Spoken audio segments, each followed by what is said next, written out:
비타민C는 동식물 모두에서 합성되지만 포유동물의 경우 사람을 포함한 영장류와 기니피그에서는 체내 합성이 이루어지지 않습니다. 사람은 진화 과정에서 비타민C를 만드는 유전자가 사라져 합성을 못하기 때문에 음식으로 섭취해야 합니다.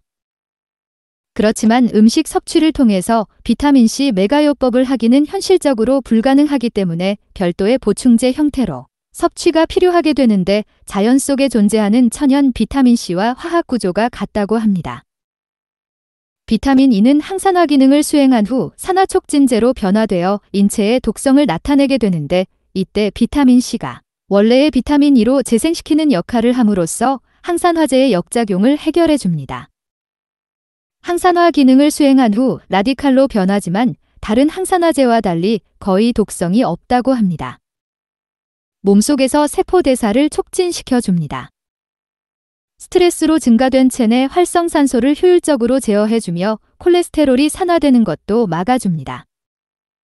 항바이러스 효과가 뛰어나 바이러스성 질환 치료에 효과적이며 강력한 항산화 기능으로 세포의 손상을 막고 노화를 늦춰줍니다.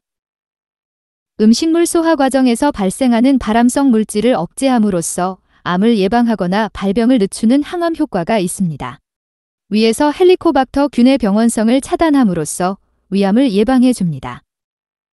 대장에서는 부패균을 억제하고 유익균의 성장을 도움으로써 대장암 발병을 억제합니다.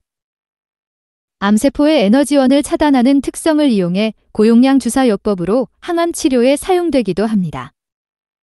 육체적, 정신적 스트레스가 체내 비타민C를 고갈시키고 몸 안에서 필요로 하는 곳에 쓰이며 계속 소모되기 때문에 충분히 섭취를 해줘야 합니다.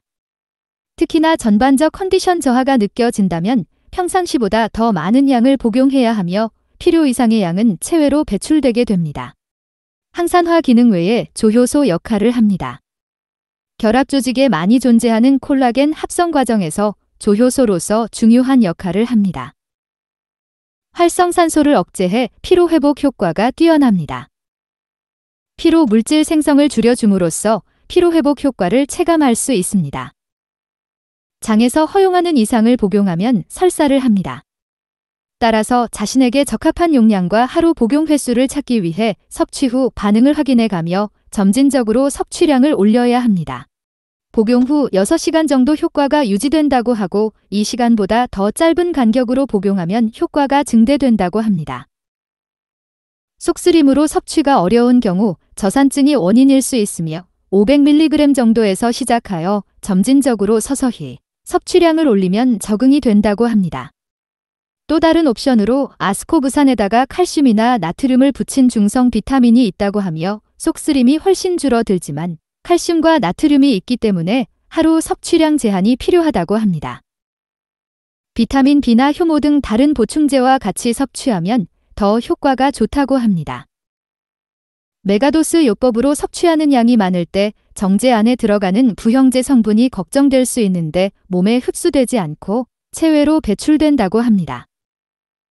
비타민C는 소화액 분비를 촉진하고 위산을 만드는데 사용되어지기 때문에 소화를 도우며 미네랄 흡수를 도와줍니다. 마그네슘, 칼슘, 철분 등 미네랄의 흡수율을 올려줌으로써 골다공증이나 빈혈에 도움이 됩니다.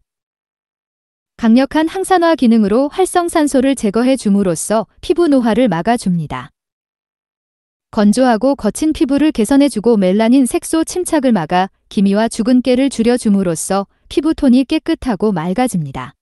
피부의 콜라겐 조직 형성에 관여하여 피부를 탄력 있게 해주고 피부주름을 줄여줍니다.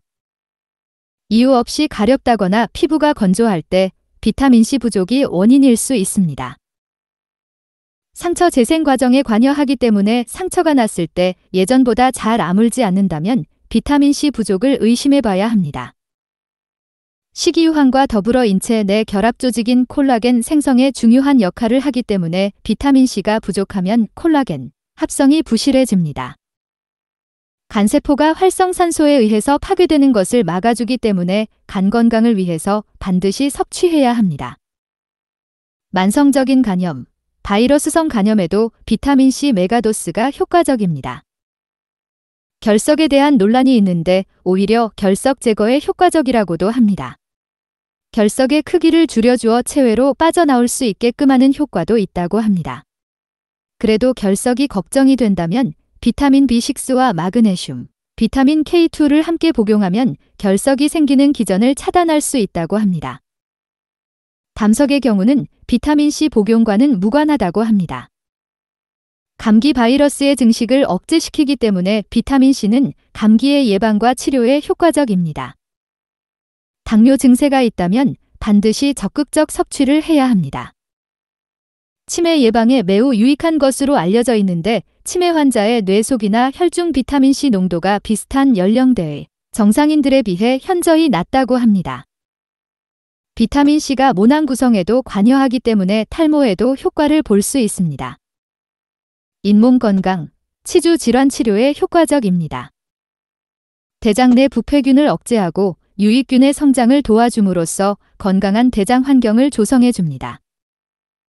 수용성 성분으로 체외로 배출되는데 소변으로 빠져나가는 과정에서 방광과 요로를 청소해 주기 때문에 방광염에 비타민C 메가도스가 효과적이라고 합니다. 손발이 저린 경우에도 효과가 있다고 합니다.